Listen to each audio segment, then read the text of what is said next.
Voilà, merci de terminer de prendre place. C'est l'heure terrible pour un animateur de convention. C'est-à-dire que c'est l'heure juste après le déjeuner de la première journée. Vous vous êtes parfois levé tôt pour être ici à ce congrès. Et puis vous êtes content de vous être retrouvés. Vous avez déjeuné ensemble. Vous avez peut-être bu un peu de vin ou quelque chose comme ça, et ce qui fait que vous pourriez être atteint peut-être par une forme de léthargie au moment de la reprise de la conférence plénière. Et c'est pour cette raison que les organisateurs ont placé à ce moment-là la plénière des présidents, parce que celle-là, elle décoiffe. Et c'est un moment qui est évidemment encore douloureux à passer pour l'animateur qui ne va pas animer grand-chose, car ils s'auto-animent à peu près tous autant qu'ils sont. Vous voyez, j'en perds totalement mon latin. J'ai des choses importantes à vous dire quand même. C'est que vous pouvez réagir grâce à vos téléphones, envoyer des questions, envoyer éventuellement des commentaires sur ce qui est dit ou sur ce qui n'est pas encore dit. Le numéro s'affiche derrière moi, 06 44 64 65 04. 06 44 64 65 04. Et puis toujours, évidemment, vous faites vivre ce congrès sur le hashtag congrès HLM.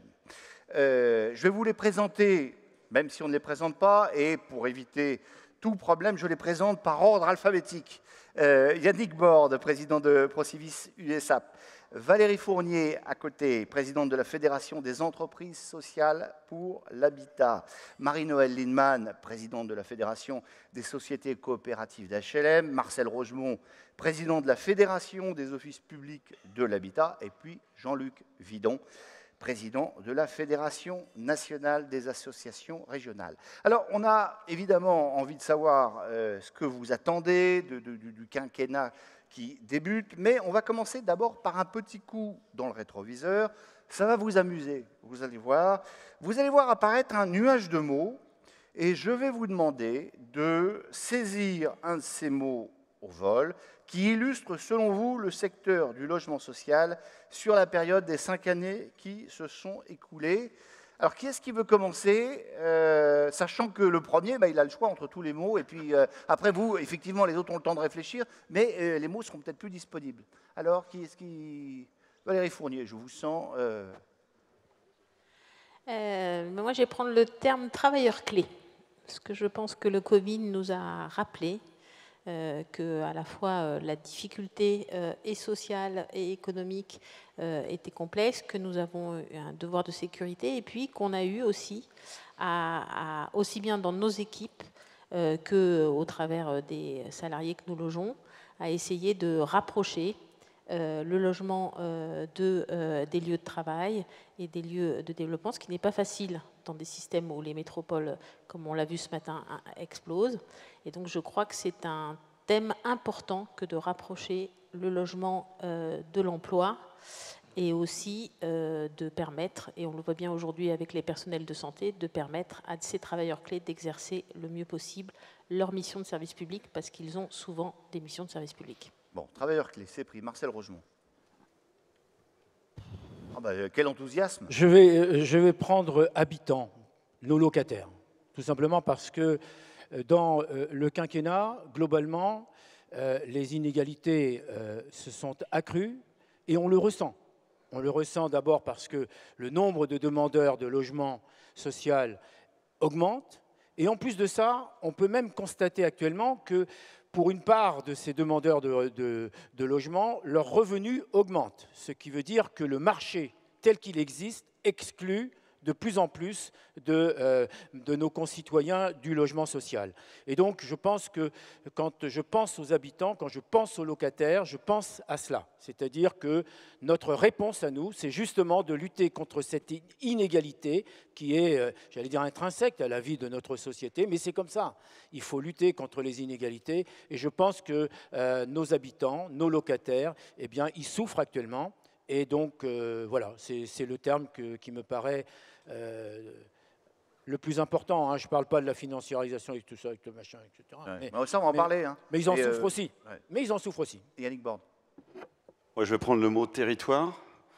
Depuis de très nombreuses années, maintenant, voire décennies, on a une organisation de la politique du logement qui est assez qui naît à partir des gouvernements et d'une politique nationale. Et puis, la grande question, c'est comment est-ce qu'on arrive à la descendre sur les territoires, comment est-ce qu'on fait qu'elle puisse être appliquée, avec certainement derrière ce mot-là 2 ou 3 autres idées. L'idée de décentralisation, qui ne fonctionne pas vraiment dans ce domaine-là. Et puis, avec ce qui s'est passé, notamment la crise sanitaire, on aurait presque plus couplé territoire et métropolisation, mais avec la crise sanitaire, on voit bien que la question des territoires, elle est à nouveau sur la table. La métropolisation a été re-questionnée. La dynamique des territoires n'est plus tout à fait la même. Il y en a qui étaient moyennement attractifs, qui le sont plus. Il y a énormément d'évolutions dans ce domaine-là. Et aujourd'hui, vraisemblablement, je pense qu'il y a une question qui se pose sur le logement, au-delà des besoins, des quantités, etc. C'est aussi où. Et ça, je pense que ça a beaucoup changé, en tout cas assez évolué avec la crise sanitaire et ce qui s'est passé aujourd'hui et le contexte économique également que l'on va connaître. Voilà, donc je pense qu'on n'échappera pas à ce qu'il y ait une véritable politique d'aménagement du territoire couplée avec la question du logement, sans revenir aux formules du passé, mais il y a certainement quelque chose à réimaginer derrière tout ça. Et j'y vois notamment, mais on en parlera peut-être si on parle du quinquennat qui s'ouvre, des questions autour du zonage qui devront nécessairement être repensées. Ce qui s'appelle faire du teasing. On parlera du zonage. Jean-Luc Vidon, quel mot? En fait, j'hésitais entre habitants et territoire, et puis mes 2 prédécesseurs m'ont piqué les 2 mots. Bon. Et d'ailleurs, j'en veux un peu à Yannick de m'avoir pris le mot territoire, parce que le président de l'AFNAR, a priori, il s'intéresse au territoire. Mais, puisque c'est ça, je vais prendre le mot sobriété.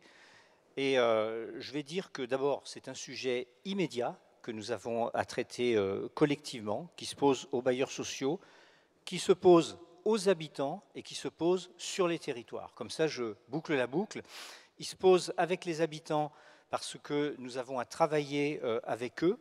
Nous avons travaillé pour préserver le pouvoir d'achat face à une crise énergétique qui est forte et qui va être durable. Et puis, il se pose vis-à-vis de nos partenaires des territoires parce que la politique du logement se construit de plus en plus à cette échelle et parce que les solutions à inventer par rapport à cette crise que nous connaissons, elles viendront largement des territoires.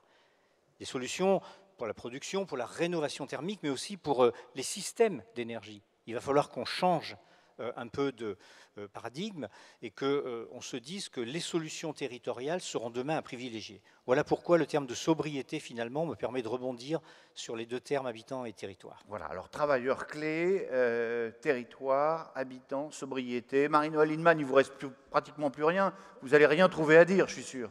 Métropolisation, je vais prendre. Pourquoi? Parce qu'on parle du passé, là. Parlez bien dans le micro. On a quand même vécu l'épisode des Gilets jaunes. Et les Gilets jaunes, ils se sont beaucoup exprimés dans toute une série de territoires hors métropole qui se sentent de moins en moins raccordés à la République et desservis en service public. Et nous vivons ça dans le secteur du logement parce que de la même façon, à l'intérieur de la métropole, des grandes inégalités, des concentrations s'opèrent et nos métropoles ont du mal à trouver leur équilibre. D'ailleurs, l'élu de la métropole de Lyon, à mon avis, a très bien décrit l'enjeu qui est devant nous. Alors, en matière de logement, la métropolisation, elle a aussi une autre conséquence, c'est qu'on a une hausse des prix considérable par cette concentration métropolitaine. Ça ne veut pas dire qu'il n'y a pas des hausses des prix ailleurs, mais il n'y a aucune régulation économique sur les prix, ni du foncier, ni de l'immobilier, rarement sur les loyers, et on voit que ça a contribué à accroître le déséquilibre entre les revenus des Français et ceux qui doivent payer pour le logement. Je vais dire un petit mot sur l'accession, ça rejoint un peu ce qu'a dit Yannick. La politique du gouvernement a été l'éternelle ritournelle. On va aider les territoires en défi tendu. Mais pourquoi pas? S'il y avait plein d'opérations en territoire tendu qui n'arrivent pas à être financées et qu'on mette l'argent prioritairement là où il y a de la demande, pourquoi pas? Mais là, ce n'est pas ça qui se passe.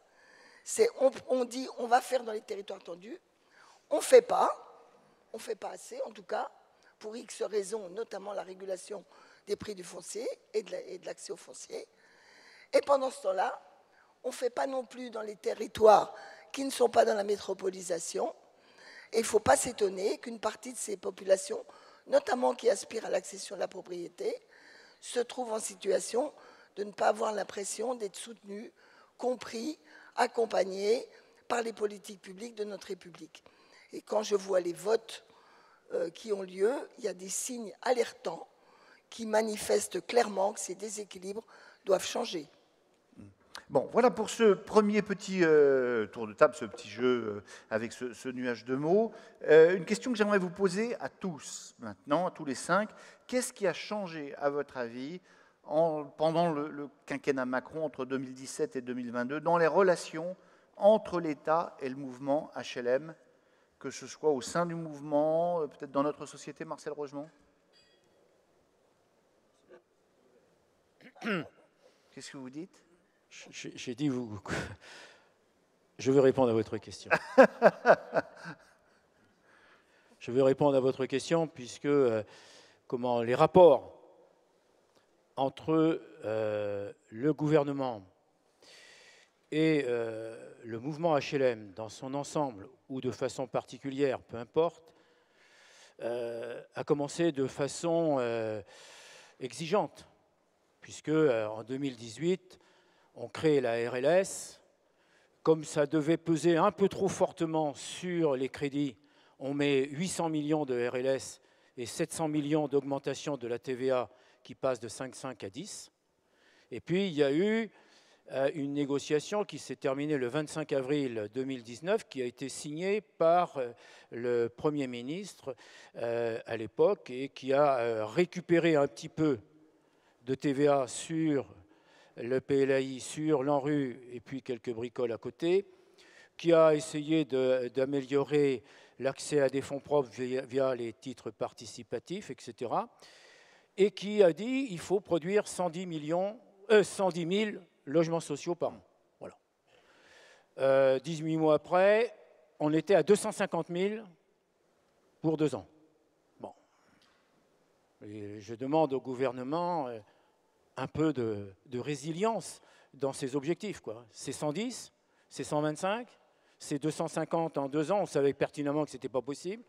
Donc la première chose que je demande, le principal enseignement que je tire de cela, c'est que nous avons besoin d'un pacte de confiance avec le gouvernement. Nous avons besoin d'avoir confiance dans le gouvernement et que le gouvernement ait confiance en nous. Je suis obligé de dire que ça veut dire qu'il nous faut un pacte qui prenne en compte la réalité de ce qui s'est passé en 5 ans. En 5 ans, en moyenne, on a fait 95 000 agréments, 95, et non pas 110. Et en plus, on avait le taux du livret A à 0,5, donc je passe les détails sur l'évolution sur la dette. Aujourd'hui, nous ne sommes plus devant cette situation, puisque le taux du livret A va augmenter, donc la dette va augmenter. Et donc, on demande, et je demande au gouvernement pour l'avenir, excusez-moi de dire ça, mais par rapport à ce qui s'est passé, qui nous fixe un objectif, ce n'est pas à moi de le fixer. Ou alors le mouvement HLM, il a dit 150 000. Donc le gouvernement sait qu'on veut 150 000, mais qui fixe cet objectif. Voilà. Ça, c'est le premier point qui me paraît important, de façon à savoir d'où on part. Et je crains que sur cela, il y ait quelques petits problèmes. Je profite de l'occasion parce que aujourd'hui, je reviens sur les habitants, je reviens sur nos locataires. Nous sommes devant un problème, je ne suis pas sûr que le gouvernement ait l'exacte mesure de ce qui se passe pour nos locataires. Permettez 2 exemples. Une quittance d'un T3 qui jusque-là, quittance totale de 476 €. Sans le bouclier tarifaire, ça ferait 606 €. Et avec le bouclier tarifaire, ça fait 579. Ça veut dire que 100 € par mois de plus, c'est-à-dire 1 200 € de plus par mois pour un locataire. Par an. Par an, excusez, merci, je vois que vous écoutez. Ah, mais je suis hyper attentif. Mais heureusement. Ouais.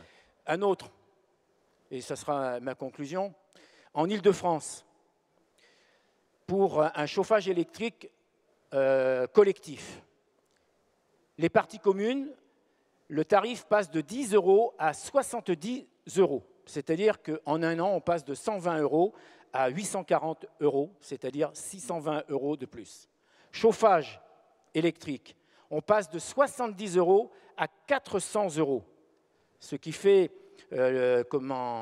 une augmentation de plus de 5 000 euros par an pour nos locataires. Je dis cela, c'est parce que je ne nie pas l'effort qui est fait par le gouvernement, mais convenons d'une chose, c'est que ça prend en compte au mieux un petit tiers de l'augmentation, et que donc, moi, je ne vois pas comment on va pouvoir répondre à ça, parce qu'on va avoir certainement beaucoup de problèmes pour fixer les charges, pour la récupération de charges en fin d'année. Je pense qu'on est devant une vraie question, et j'aspire à ce que le gouvernement, qui, à ma connaissance, cherche des solutions, notamment pour le chauffage électrique collectif, mais pour qu'on trouve des solutions, et surtout, qu'on prenne en compte la réalité de ce qui se passe, et qui fait qu'on n'a pas assez avec le bouclier tarifaire. Et par ailleurs, puisqu'on va distribuer 200 euros ou 100 euros pour les ménages les plus modestes, je serais tenté de dire qu'il faudrait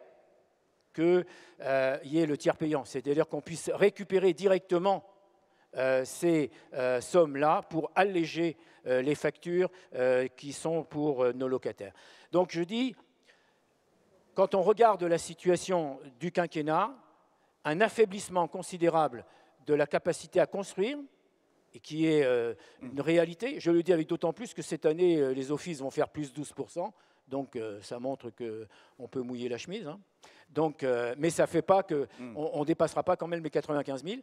Mais je dis ça, c'est parce que, vraiment, il faut qu'on prenne en compte cette réalité-là, et que je demande à partir de là au gouvernement de fixer des objectifs, pas sur la stratégie nationale bas carbone, puisque c'est déjà fixé. Bon, Marcel donc, Rougemont. il faut là voir comment réaliser ça, mais ce sera pour la prochaine question. Non, mais c'est passionnant ce que vous dites. Mais on est d'accord, ça ne répond absolument pas à ma question. Hein. Ben si, quand même. Je vous ai dit quand même un affaiblissement considérable. Je vous posais... Oui, oui. Non, enfin, mais je vous c'est pas grave. Confiance. Mais je vais vous dire un truc. Vous n'êtes pas le premier à ne pas répondre à mes questions. Il n'y a pas de souci. Ben, je vous remercie. Yannick Bord, je retente ma chance, même si vous y avez répondu partiellement, je vous l'accorde.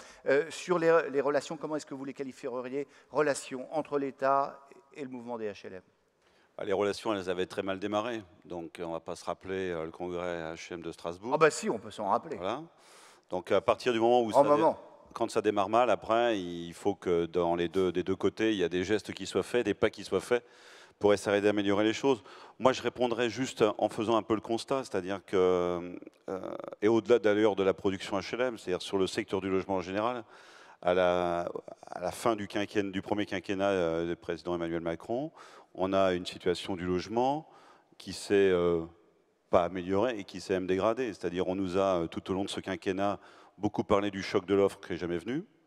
À aujourd'hui, même pour celles et ceux d'entre nous qui intervenons plus dans le volet de l'accession sociale ou du secteur même de la promotion concurrentielle, on a quelques dernières semaines avec un écroulement de la demande.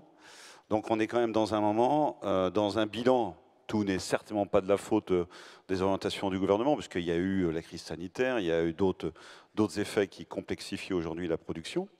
Mais on démarre le nouveau quinquennat avec une situation qui est bien moins bonne que celle d'il y a 5 ans, pour plein de raisons, pour les raisons que vous connaissez. Donc moi, ma demande aujourd'hui, c'est d'essayer de faire un exercice qu'on n'a peut-être jamais tous fait ensemble, c'est est-ce qu'on est capable de partager un vrai constat, gouvernement, services de l'État, acteurs HLM, les autres acteurs de la filière du logement, pour se dire une bonne fois pour toutes, tous ensemble, parce que moi j'aimerais bien que le gouvernement le dise clairement, oui, dans ce pays il y a besoin de logement, voilà ce qu'il faudrait produire, quel type de logement, quelle population on a besoin de loger, comment ça fonctionne, comment ça doit fonctionner, le où, que j'évoquais tout à l'heure quand j'ai pris le mot au territoire, et il n'y a qu'en partageant un diagnostic qu'on va réussir à construire quelque chose qui peut marcher. Derrière tout ça, il y a un autre phénomène qui est le phénomène de la capacité d'investissement et la capacité financière. Alors évidemment, les organismes ont été fortement impactés par les mesures de la RLS. Depuis, sont venus se greffe la question du livret A. Vient se greffer, c'était traité dans la table ronde ce matin, tout le sujet autour de l'inflation qui déstabilise tous les modèles économiques. Ce n'est pas propre au logement. Donc il y a quand même des champs devant nous qui sont complexes, sur lesquels il va falloir essayer d'apporter des réponses. Marie-Noëlle Lienemann. Il y a le problème des relations avec le gouvernement, mais il y a la question de la politique du gouvernement. Parce que ça conditionne une partie de nos relations. Dans le précédent quinquennat, il y a 2 grands secteurs qui ont été massivement avec des réductions budgétaires. C'est la santé, indépendamment de l'affaire Covid. Jusqu'au Covid, c'était du 2 à 3 milliards par an prélevés sur le système de santé. Et le logement, ça a commencé avec la RLS, plusieurs milliards, plus les APL reconfigurés, ils ont quand même gagné 1,5 milliard. Donc quand vous avez une politique qui a 2 grands sujets qui budgétairement sont matraqués, ces sujets-là sont facilement en difficulté. Donc en tout cas, nous, on s'est trouvés confrontés à cette réalité. Le mouvement HLM ne pouvait pas jouer la politique du pire, parce que nous sommes des acteurs qui agissons. Donc on est obligé de faire du compromis avec le gouvernement. On n'est pas simplement, moi en tant que parlementaire, je ne fais pas beaucoup de compromis avec le gouvernement, mais en tant que membre du mouvement HLM, on doit mettre en mouvement l'action publique au regard des choix publics. Donc ça nous a quand même beaucoup pesé. Et moi je partage sur le bilan actuel, je partage plusieurs choses. D'abord quand même, moi j'ai été très heureuse qu'Elisabeth Borne, sans même d'ailleurs qu'on ait fait des pressions les uns ou les autres, en tout cas je ne crois pas, Elisabeth Borne ait proposé un pacte de, comme elle a dit, de confiance avec le mouvement HLM. C'est important parce que quand même, on a eu parfois l'impression que le logement social n'était pas vraiment, entre guillemets, aimé par nos dirigeants et notamment notre président de la République. Et donc avoir une première ministre qui dit que pour elle c'est important, c'est bien. La deuxième chose, par contre, qui me paraît importante dans ce pacte, c'est que bien sûr on va revendiquer les moyens et on va en parler raisonnablement, parce qu'il faut bien dire que la situation économique est quand même difficile, ça faut le reconnaître. Mais il faut qu'il y ait une reconnaissance, j'allais dire, idéologique de notre contenu républicain. Parce que la pression permanente de la Cour des comptes, de l'Ancols et de toute une série de gens sur le thème « Les HLM sont simplement résiduels pour les très pauvres et ne sont pas des acteurs d'une mixité sociale plus large qui brasse les couches populaires et une partie des couches moyennes », c'est fondamental pour l'avenir de notre mouvement parce que ça conditionne les moyens, la diversité des moyens à mettre en œuvre. Je voudrais dire une autre chose. Il faudrait quand même qu'on ait un État plus réactif. Il n'y a pas que l'État. Les collectivités locales ne sont pas exemptes de critiques. Mais quand même, depuis le mois de, pendant cet été, quasiment l'arrivée d'Olivier Klein, et ce n'est pas lui qui est en cause, parce que je pense que cette décision ne procède, hélas pas, de la décision du ministre du Logement. Nous demandons qu'au regard de l'évolution des prix, nous ayons, pour l'accession sociale à la propriété, nous ayons un relèvement du barème des prix, parce qu'aujourd'hui, nos opérations qui ont été faites avec un prix qui augmente parce que les entreprises augmentent, on ne peut plus les vendre. Mais l'accédant, lui, il n'a pas plus de ressources, il avait déjà monté son dossier. Et là, on est le bec dans l'eau. Donc nous avons besoin d'une administration qui soit capable de réagir. Alors, ils disent blanc, vert, noir ou rouge, mais il faut qu'ils nous disent si oui ou non les prix vont pouvoir être adaptés à leur évolution. Allez bien dans le micro. Donc cette réactivité de l'administration dans un partenariat, alors je ne mets pas en cause les fonctionnaires, parce qu'il faut de l'arbitrage politique. Et la dernière chose que je voudrais dire, sur laquelle je suis totalement d'accord avec Marcel, et d'ailleurs avec Yannick, c'est qu'il faut qu'on parte du réel. Il ne faut pas faire des plans, des accords de com. Comme je vous le disais, quand on est le mouvement HLM, on ne va pas dire au gouvernement, bah, arrêtez votre com, et nous, bon, vous voyez bien que c'est compliqué. Mais il faut espérer quand même qu'on ait en face de nous des partenaires qui s'attaquent à regarder le réel tel qu'il est, ce qu'on peut faire tel que c'est réalisable, et un réalisme volontaire, mais un réalisme quand même. Or, on ne se rend pas compte à quel point nous sommes bridés, soit par la hausse des taux du livret A, soit par les prélèvements que nous avons eus. Et il vaut mieux dire la vérité aux Français, dire on ne pourra pas en faire plus de temps avec ça.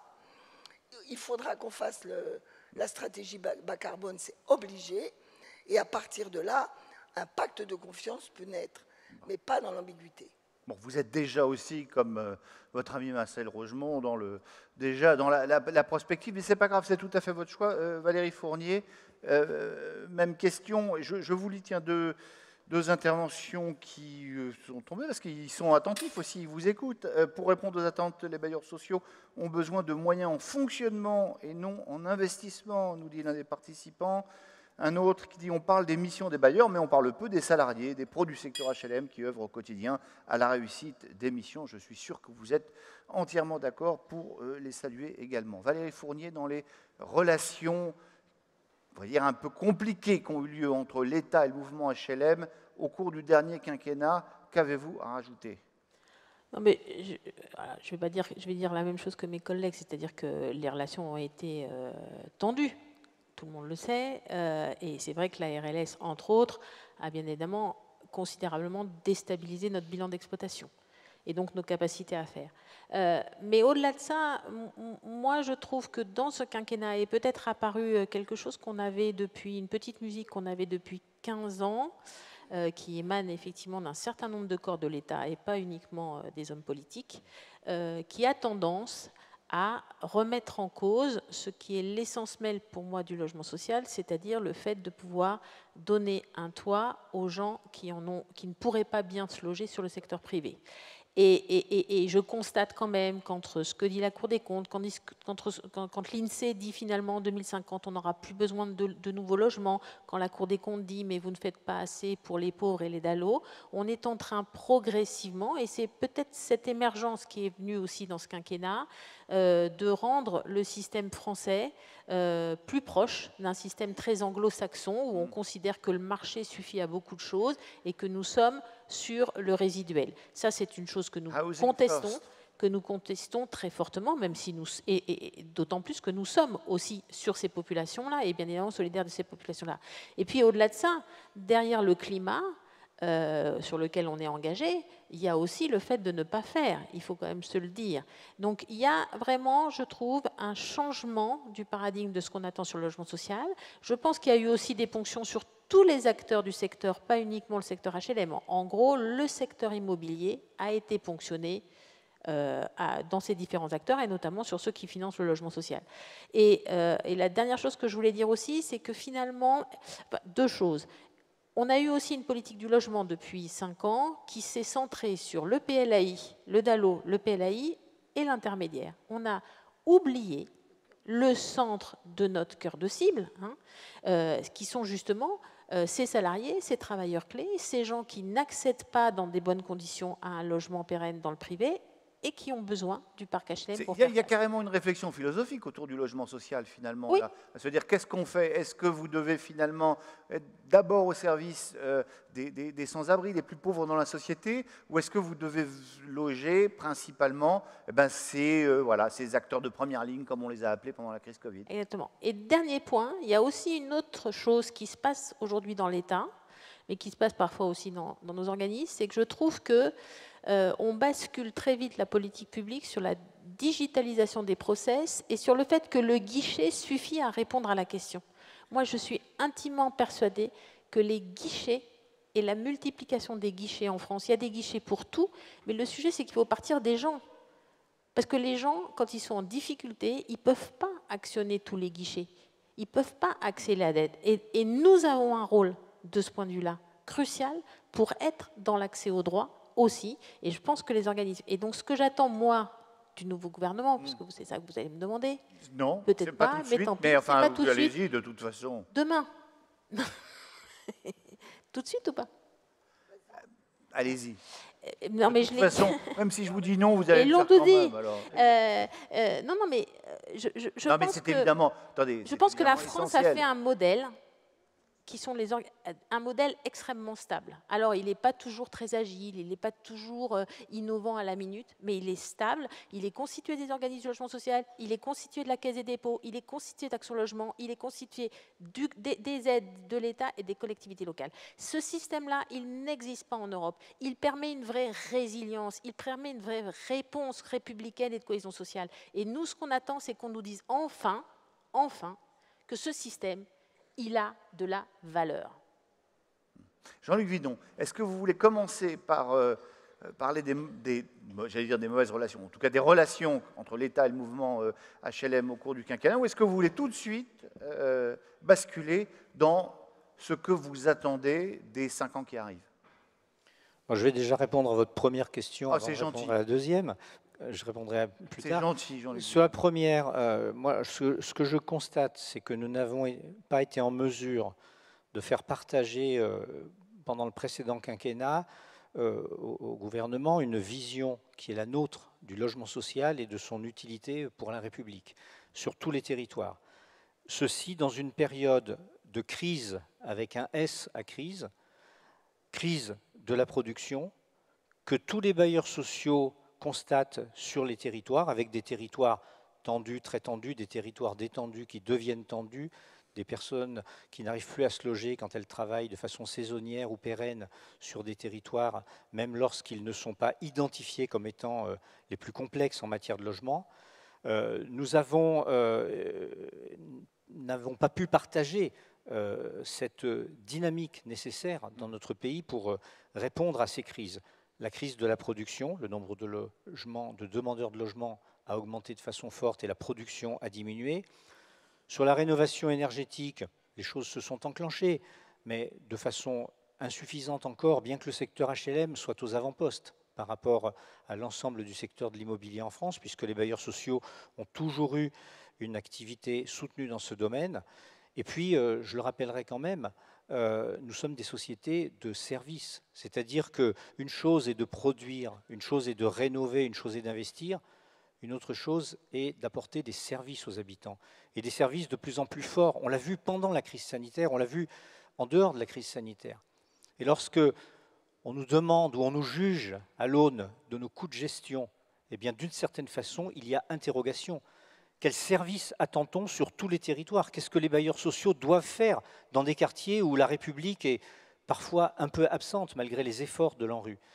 Je pense que cette question-là, nous n'avons pas été capables de la traiter de façon partagée, ce qui veut dire qu'aujourd'hui, eh bien, nous sommes dans une situation où ces crises nous explosent à la figure. La crise de la production qui va encore se poursuivre avec, on le voit, une très grande difficulté à répondre pendant les années à venir, même si on souhaite relancer la production, parce qu'il y a plein de freins à la production.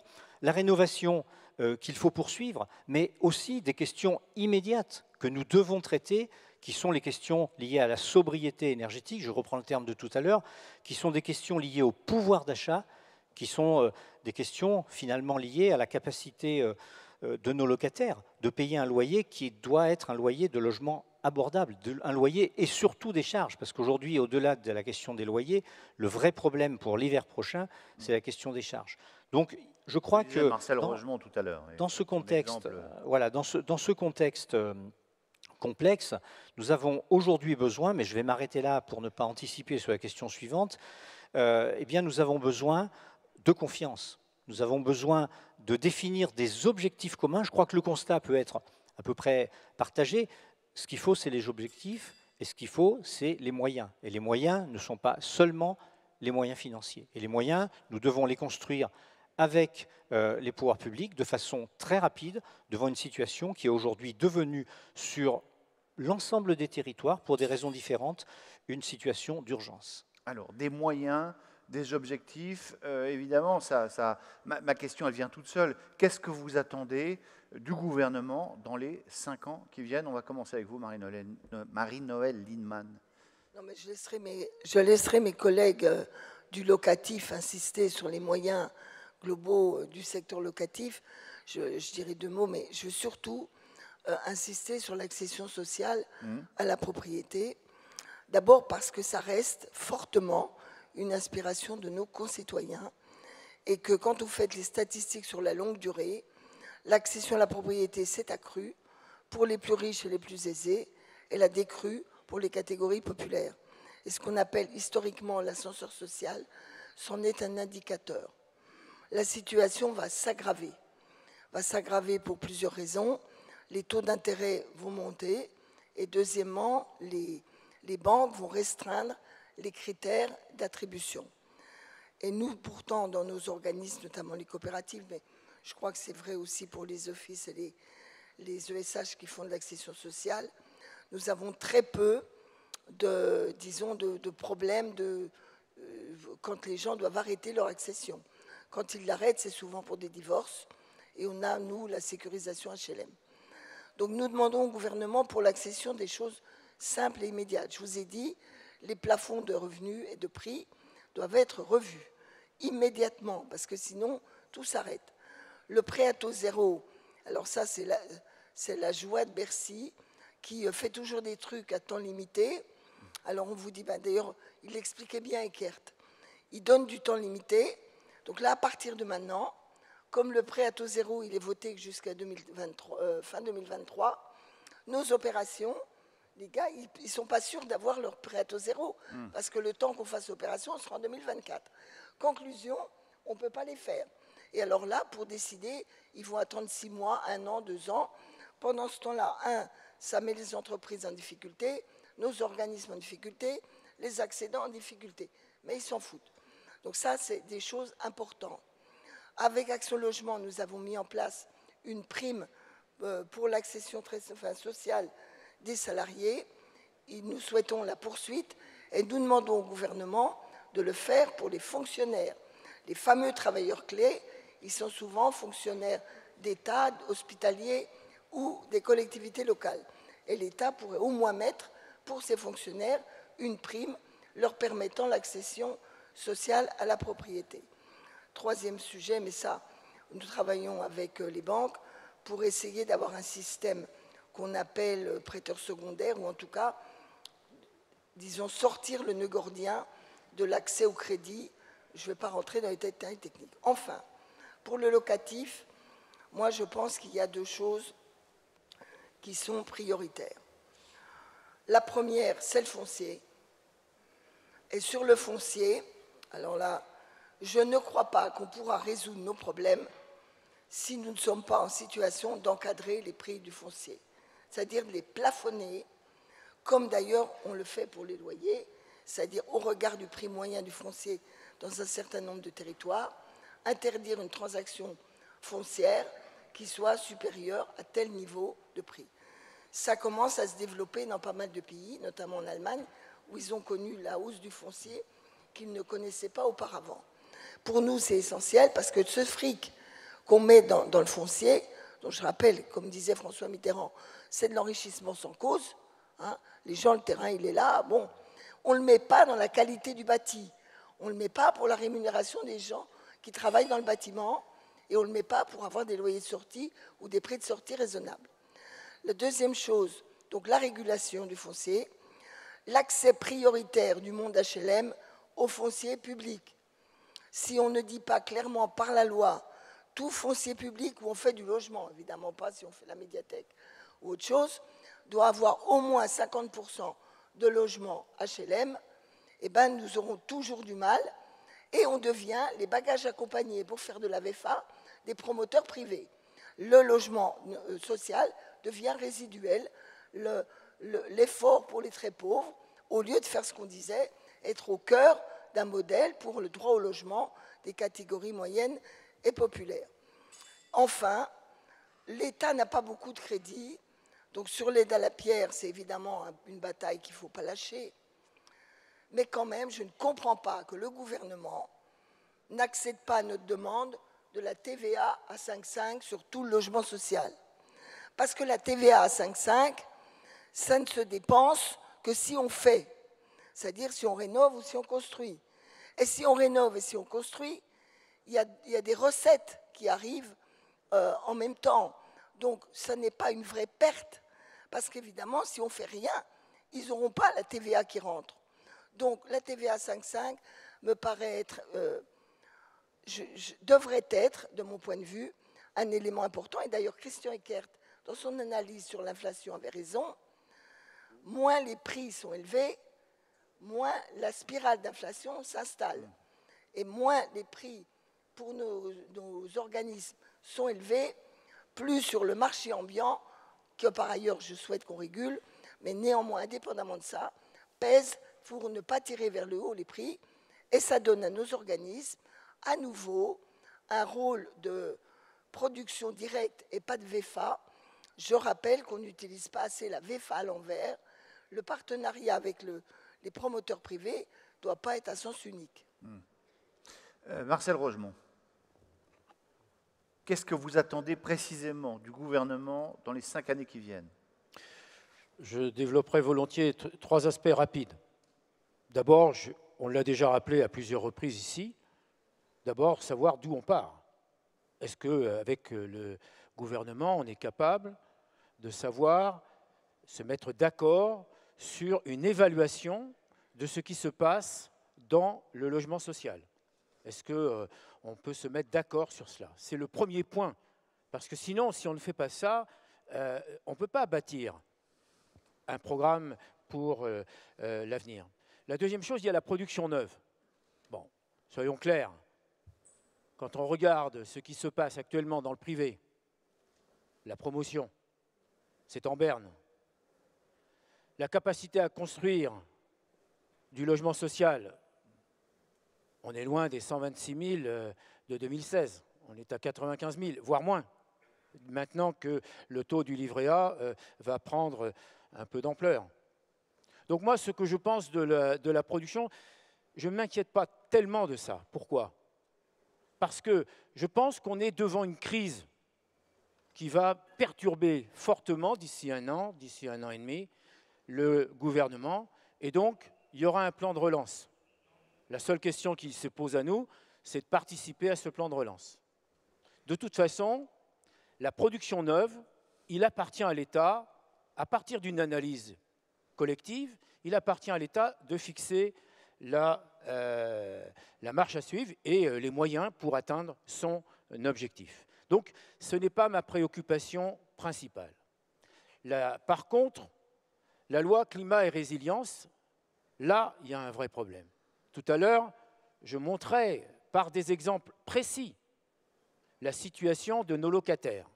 Ça veut dire que non seulement vis-à-vis de la stratégie nationale bas carbone, il convient de répondre aux engagements que la France a pu prendre sur le plan international, de répondre à la loi climat et résilience, mais il y a aussi une fonction sociale très importante, c'est de travailler, nous, sur la quittance de nos locataires à partir du moment où nous sommes durablement, quand je parle du quinquennat, sur le quinquennat, où nous sommes durablement avec une énergie coûteuse, et donc nous avons cette responsabilité collective, le gouvernement et nous-mêmes, nous avons d'investir fortement dans ce domaine.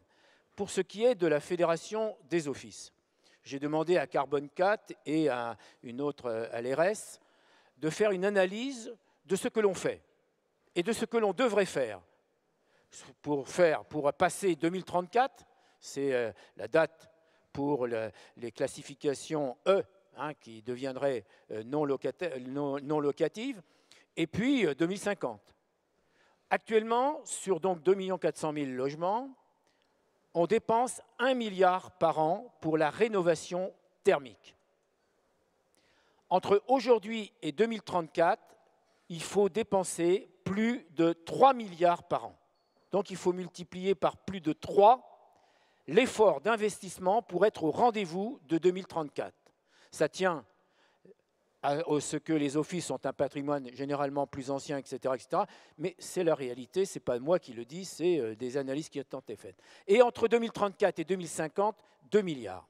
Ça veut dire qu'avec le gouvernement, là, on a une responsabilité de trouver les moyens de répondre à cette question. Il y a différents moyens.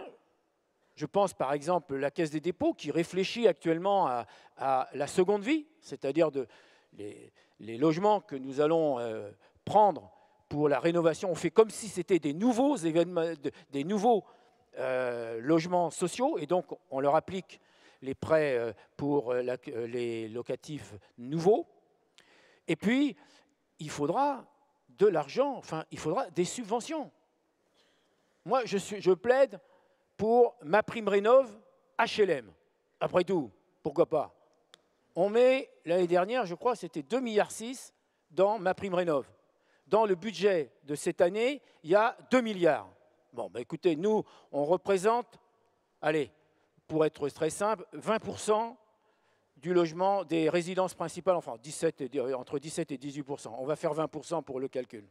Ben, s'il y a 2 milliards, eh ben, ça veut dire que nous, on peut émarger à 400 millions sur la MaPrimeRénov'. Il n'y a pas de raison qu'on n'ait pas une part de MaPrimeRénov' pour le logement HLM. Et si on met 2,6 milliards comme l'année dernière, eh ben, on doit avoir 500 millions. C'est-à-dire qu'avec le même argent, je dis bien avec le même argent, on peut faire différemment. J'ai demandé à Pierre Madec, qui est économiste à l'OFCE, pour analyser quelque chose. Les 69 000 Pinel de 2017, avec le même argent, on peut construire 817 000 PLS. Je dis ça, c'est parce qu'à l'intérieur, on n'est plus à 40 milliards maintenant, on est à 36 milliards 4, puisque ça a diminué, ce que disait tout à l'heure Marie-Noël. À l'intérieur de cette enveloppe, il y a une autre façon de dépenser l'argent avant même de mettre de l'argent supplémentaire. Moi, j'appelle pour cette responsabilité cardinale qui est la nôtre. Et puis, ah oui, tu as raison de parler du LLI, le logement locatif intermédiaire, qui est quand même plus aidé que le PLUS. C'est avec des loyers 3 fois supérieurs. Non, mais à un moment donné, on se dit, mais il y a quelque chose qui cloche dans le Landerneau. Pas simplement à Landerneau, d'ailleurs. En France tout entière, d'ailleurs. Et pas seulement en Bretagne. Mais je dis, là, il y a un problème. Et moi, je dis cela, c'est parce que nous pouvons réfléchir, et moi, j'appelle cette réflexion avec le gouvernement. Avant de dire on va mettre de l'argent en plus, commençons par réfléchir comment on dépense l'argent aujourd'hui. Et je pense qu'à partir de là, on doit prendre en compte ce que j'appelais tout à l'heure quand je parlais des habitants, c'est-à-dire de nos locataires, parce que nos locataires, ils ne sont pas pétés de thunes. Et ils ont besoin de la solidarité. Ils ont besoin, Valérie parlait du pacte républicain, oui, ils ont besoin de cette solidarité fraternelle que la République doit à des ménages qui sont dans la difficulté. Et la stratégie nationale bas carbone, à mon avis, c'est la clé de ce mandat qui commence maintenant. Et je souhaite vraiment que nous mobilisions les uns et les autres, que le gouvernement se mobilise avec nous pour essayer de répondre à la quittance. Combien payent nos locataires à la fin du mois? Il faut leur donner du pouvoir d'achat et nous pouvons leur donner du pouvoir d'achat. Jean-Luc Vidon, vous avez le droit d'applaudir Marie-Noël Lienemann, si vous voulez. Ouais, mais je sens tu peux recommencer parce que ça me fera plaisir, vraiment. Bon, je crois qu'on a une responsabilité collective avec le gouvernement, avec tous les acteurs du logement, à répondre à une situation qui est, comme je l'ai dit, très urgente. Nous logeons plus de 10 millions de personnes. Il y a plus de 2 millions de personnes qui attendent un logement social en France, ce qui signifie qu'elles sont souvent mal logées ou logées trop cher, avec des niveaux de loyer et de charges importants. Nous avons démontré depuis des décennies la capacité du mouvement HLM à répondre à des besoins dès lors qu'il agit en confiance avec les pouvoirs publics. Nous avons les moyens de le faire. Nos organismes sont des outils formidables à l'échelle des territoires. Nous avons l'impérative nécessité de saisir cette chance pour répondre aux crises qui sont devant nous. Et les crises qui sont devant nous, c'est d'abord l'hiver prochain. C'est ce qui va se passer dans les mois à venir. Parce que dans les mois à venir, nous allons voir croître les difficultés en matière de chauffage, en matière de hausse des charges, qui vont être très concrètes pour les locataires et très concrètes pour les bailleurs sociaux.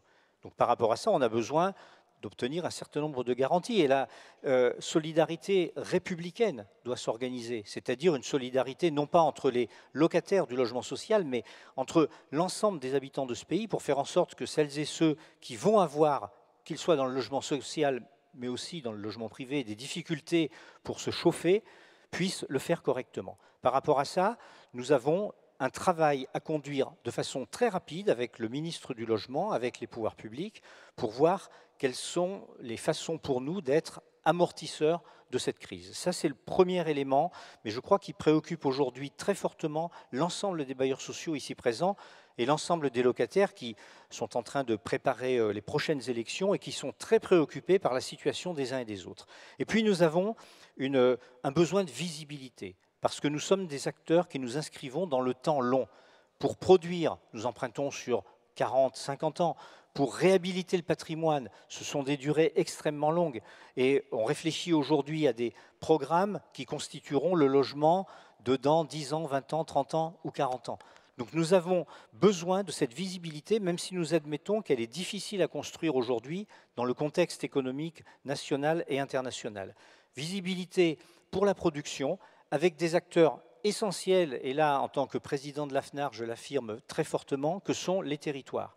La politique du logement, elle se construit s'il y a un travail fin entre l'État, qui est garant de cette politique au niveau national, les territoires qui sont garants de sa mise en œuvre au niveau régional, au niveau local, et les acteurs que nous sommes. Et ceci dans un schéma d'aménagement du territoire qui doit s'interroger sur la France de demain et sur les possibilités de répondre à la crise, non seulement territoire par territoire, mais aussi dans une approche globale.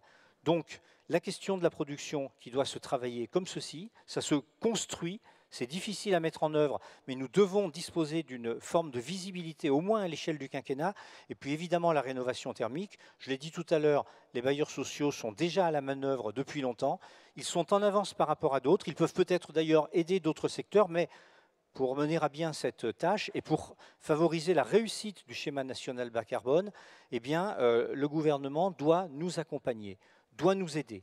Mais il y aura un retour sur investissement, parce qu'on peut savoir, et on sait aujourd'hui, et on peut calculer ce que coûte l'aide au logement social, mais il faudrait regarder aussi ce que rapporte le logement social à la République, ce qu'il rapporte en termes financiers, ce qu'il rapporte en termes d'emploi, ce qu'il rapporte en termes de cohésion sociale sur les territoires. C'est pour cela que nous souhaitons vraiment que dans les semaines qui viennent, nous puissions travailler à ce pacte de confiance, et la confiance viendra d'un constat partagé, d'objectifs communs et de moyens pour mettre en œuvre ces objectifs. Et là, vous verrez que le mouvement HLM sera au rendez-vous. Valérie Fournier.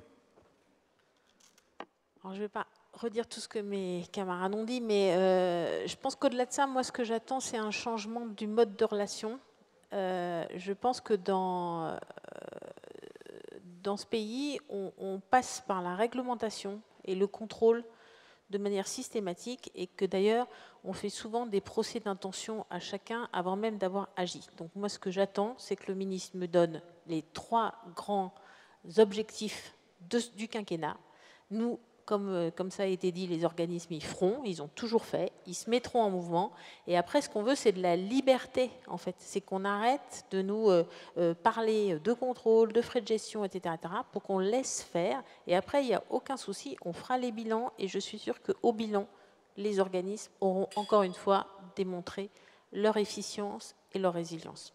Yannick Borde.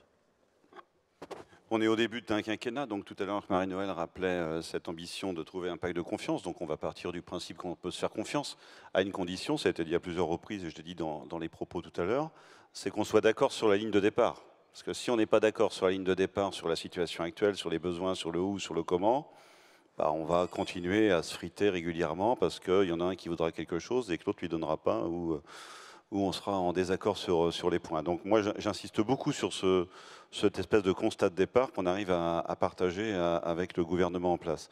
La deuxième chose, tout à l'heure j'ai pris le mot territoire dans le nuage de mots que nous avait demandé de choisir. Aux grandes dames de Jean-Luc Vidon, mais bon. Aux grandes dames de Jean-Luc, mais il ne m'en voudra pas. Et je pense qu'il l'a dit d'ailleurs, il vient de le dire dans ses propos, je pense qu'autour de la table, il faut qu'on ait les élus locaux, leur représentation, parce que la politique nationale, elle a ses vertus et son orientation, mais celui qui décide de l'appliquer, de ne pas l'appliquer, de la faire différemment ou de l'appliquer complètement, c'est quand même bien sur les territoires, l'élu local. Donc il va falloir qu'on améliore cette organisation de cette décentralisation, et je pense qu'il y a un certain nombre de choses qui méritent d'être faites là-dessus. À une condition quand même, c'est qu'il faut aussi accompagner, je pense, les élus sur certains points. J'ai lu une tribune cette semaine, ce week-end, dans le journal du dimanche, qui m'a, sur lequel je n'ai pas totalement adhéré, mais sur lequel je peux comprendre sur la question du foncier. Mais je renverrai bien aux mêmes élus, C'était quoi cette tribune? Attendez. C'était sur l'accompagnement sur la maîtrise du foncier, sur le rôle de l'État, etc. Bon, pour ceux qui ne le savent pas, je suis aussi un élu local, donc je peux me permettre d'en dire un petit peu du mal de temps en temps. Moi, je demande aussi aux élus, d'appliquer les PLU. C'est-à-dire qu'aujourd'hui, quand on a une constructibilité sur un terrain, il n'est pas question d'aller bourrer le terrain, d'être au maximum, mais à un moment donné, il faut aussi appliquer quand même ce qui a été décidé. De nous faciliter la tâche avec des chartes promoteurs ou des chartes de constructibilité qui parfois viennent renchérir à des normes qui sont déjà très fortes et je pense pour une grande part assez suffisantes. Voilà, donc redevenons là aussi un peu sobres sur tout ça. Soyons un peu plus raisonnables. Il y a beaucoup de choses qui sont contraignantes dans l'acte de construire. Donc essayons de stabiliser une bonne fois pour toutes tout ça et n'allons pas en rajouter. Et puis un troisième vœu, si on fait ce constat et puis ces premières orientations très vite, fin d'année, début d'année prochaine, il y a 5 ans derrière, c'est qu'on ait une stabilité. Parce que, comme l'a dit Marie-Noël tout à l'heure, quand on regarde un terrain aujourd'hui, c'est pour des clients qui seront, qu'on commercialisera dans 18 mois et des gens qui seront dans les logements dans 36 ou dans 48 mois. Donc on est sur un cycle long. Donc il faut arrêter de nous faire des stop and go en permanence sur des mesures. Le prêt à taux zéro est un bon exemple pour le réseau que je préside en accession sociale. Aujourd'hui, pas savoir dans les opérations qu'on imagine aujourd'hui, avec toutes les autres difficultés qu'on a dessus, comment nos clients pourront demain éventuellement financer leur acquisition, c'est une vraie difficulté. Donc ça, il faut vraiment qu'on y arrive. Et puis, dernier élément, moi je pense qu'on est dans un moment quand même très perturbé, notamment sur la question des coûts de construction. On en parlait tout à l'heure avec Valérie en aparté, et on est tous sur des situations qui nous questionnent, mais avec des situations qui sont très différentes, entre certaines opérations qui passent sans trop de problèmes, d'autres on ne comprend pas pourquoi elles sont dans les... Elles passent à la trappe, quoi. On n'est pas du tout... Donc on a, je pense, un travail à faire avec la filière bâtiment et les architectes et la maîtrise d'œuvre pour qu'on arrive à peu près à mieux cerner là aussi la bonne sobriété de l'acte de construire. Parce que je pense sincèrement aujourd'hui, en respectant tout ce qui nous est demandé de respecter, on est largement au-dessus des besoins et on doit pouvoir y arriver. Donc il y a quand même un moment très compliqué à essayer de passer, à essayer de comprendre sur tout ça. Bon, il nous reste, pardon, excusez-moi, 10 minutes. Ça veut dire 2 minutes par personne. Et oui, ben oui, ça passe très vite. Pour terminer, je voudrais savoir finalement qu'est-ce qui fait que ce quinquennat, dans 5 ans, 4 ans et demi, aura été un quinquennat réussi ou un quinquennat raté pour votre secteur, et quels sont finalement presque les 2 indicateurs que vous allez regarder le plus attentivement. Marcel Rogemont. Je l'ai déjà dit, je le répète, tant pis si vous pensez que je suis atteint de psittacisme. C'est la stratégie nationale. Vous savez, ce n'est pas un mec qui bosse à France Info que vous allez expliquer qu'il ne faut pas répéter plusieurs fois la même chose. C'est vrai, c'est vrai. Donc je vais répéter avec joie et allégresse. Soyons clairs, moi je pense aux locataires, à la quittance. Et partant de ce fait-là, la stratégie nationale bas carbone, la loi climat et résilience est une obligation. Obligation par rapport aux engagements de la France, obligation vis-à-vis de nos locataires. Alors je pense qu'on aura un quinquennat réussi si avant 2034, on a résolu la question des G, des F et des E. Si on a fait ça avant, dans le courant du mandat, et donc avant 2034, alors on aura le droit d'avoir les félicitations d'un congrès HLM qui se tiendrait en 2027. Valérie Fournier, je vous vois lever les yeux au ciel.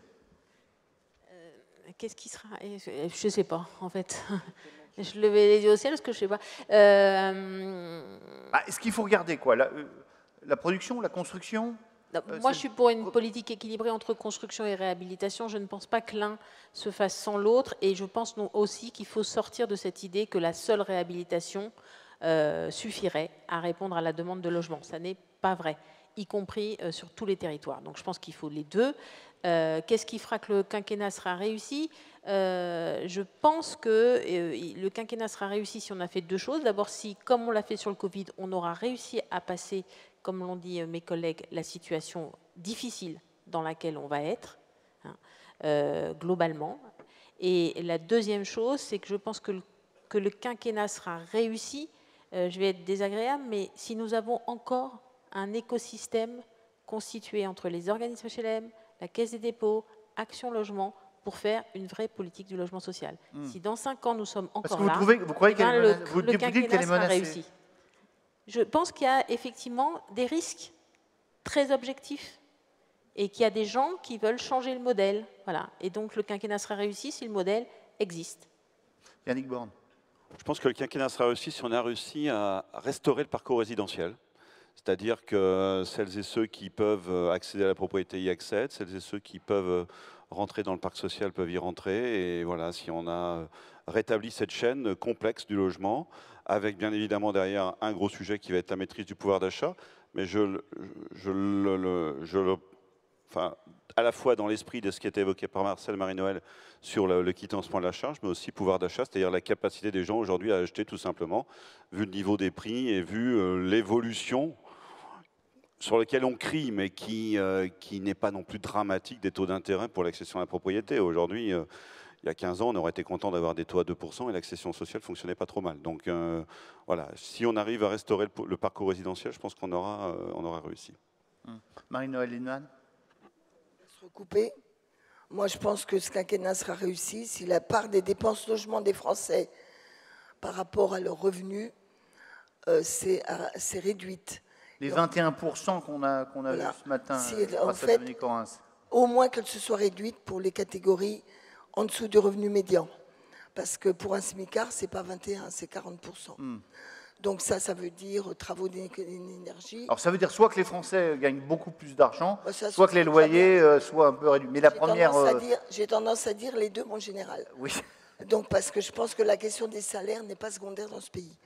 Deuxièmement, je pense qu'il faut qu'on retrouve le sens de l'aménagement du territoire, le sens de l'ascenseur républicain. Et donc je pense que l'accession sociale doit au moins doubler ou tripler de capacité de production, ce qui par ailleurs fluidifiera le parc locatif. Jean-Luc Vidon.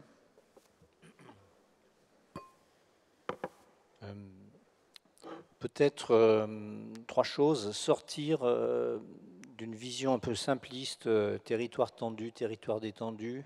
La situation change beaucoup. Et travailler davantage, progresser sur la question de l'aménagement du territoire, qui est pour moi un élément essentiel dans lequel l'État a joué un rôle particulier et les territoires doivent de plus en plus prendre leurs responsabilités. Ça, c'est le premier point. Le deuxième sujet, c'est la production de logements. Quand il y a 2 millions de personnes qui attendent un logement social, il faut en produire davantage. Donc on regardera cet indicateur, on regardera non seulement les agréments, mais on regardera les mises en service, parce que la vraie production d'un logement social, c'est la mise en service. Ce n'est pas le moment où il est agréé. Le troisième élément, c'est, Marcel l'a dit, l'obligation que nous avons sur la rénovation thermique. Il en va de l'avenir de la planète. Donc à partir de là, il n'y a pas de sujet, il y a à surveiller de quelle façon on peut progresser efficacement. Et puis je dirais enfin, pour finir, le taux d'effort de nos locataires, parce qu'aujourd'hui, il est malmené et nous devons tout mettre en œuvre avec les pouvoirs publics pour essayer de faire en sorte qu'ils permettent à nos locataires de payer un loyer, mais aussi de vivre tout simplement décemment dans un logement social de qualité, mais de pouvoir vivre pleinement. Bon, eh bien merci à vous 5. Attendez, un truc incroyable, il nous reste 3 minutes 15. Il y a plein de questions qui sont arrivées. Il y en a une que je trouve pas mal. Concernant le livret A, envisage-t-on de décorréler le taux qui sert à rémunérer les épargnants de celui qui sert auprès des bailleurs? On a compris ce matin que c'était un vrai souci en termes d'inflation. Qui est-ce qui veut se lancer dans une réponse? Marcel Rogemont. Je ne vais pas répondre parce que quand on parle de ça, il y a une question simple. Qui paye? Qui paye la différence? Je veux dire, c'est très difficile. On a un modèle qui est fondé sur le livret A. Je pense, comme disait tout à l'heure Valérie, il faut faire très attention à ne pas changer les choses comme ça parce qu'il y a un petit problème à un moment donné. Je pense que c'est un système robuste. Moi, j'aspire à ce qu'il ne change pas. Je le dis, même si on rentre dans une période difficile, puisque le taux du livret A va monter à plus de 2,5, 3, donc la dette va augmenter. Donc, je ne fais pas la situation. Je trouve que c'est très difficile, une question qui est très difficile à aborder parce qu'il y a le financement de ce qui est dit. S'il y a une décorrélation, la ressource, si vous payez la ressource plus cher que les prêts que vous donnez, bah, il faut qu'il y ait quelqu'un qui paye. C'est une question très difficile. Marie-Noëlle Hinman, vous voulez rajouter un mot? Historiquement, pour combler l'écart, la méthode, c'était l'aide à la pierre. Quand on avait une aide à la pierre très importante, j'ai vécu ces périodes d'inflation importante, et aussi. livret A, Moi etc. aussi. Et par ailleurs de livret A, taux élevé de livret A. Ça ne nous rajeunit pas, comme dit Le Marcel. niveau de l'aide à la pierre était calibré au regard de l'impact du livret A sur le financement du logement social. On a tué l'aide à la pierre. On sait, même s'il en reste, on ne va pas avoir le débat tout de suite sur le FNAP, mais même s'il en reste, elles ne sont pas à un niveau qui permet de servir de régulateur par rapport à l'évolution du taux du livret A. Eh bien, merci, et ce sera le mot de la fin. Tonnerre d'applaudissements pour les 5 présidents qui ont joué le jeu.